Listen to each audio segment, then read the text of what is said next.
இரகசியங்களை பாதுகாக்க வேண்டுமா? ஹசரத் ஜாபிர் இப்னு அப்துல்லா ரலியல்லாஹு அன்ஹு அவர்கள் அறிவிக்கின்றார்கள், சபைகள் அமானிதங்களாக இருக்கின்றன.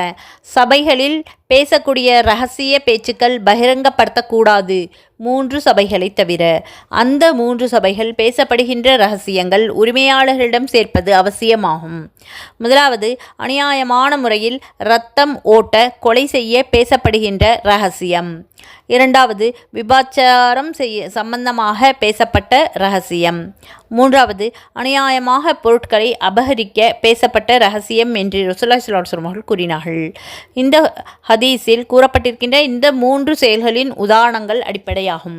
நோக்கம் என்னவென்றால், ஒரு சபையில் ஏதேனும் பாவ காரியத்திற்கு அநியாயம் செய்வதற்காக ஆலோசனை செய்யப்பட்டால், நீங்கள் அந்த சபையில் கூட்டாக இருந்தால் ஒருபோதும் அதை இரகசியமாக வைக்கக்கூடாது என்பதாகும்.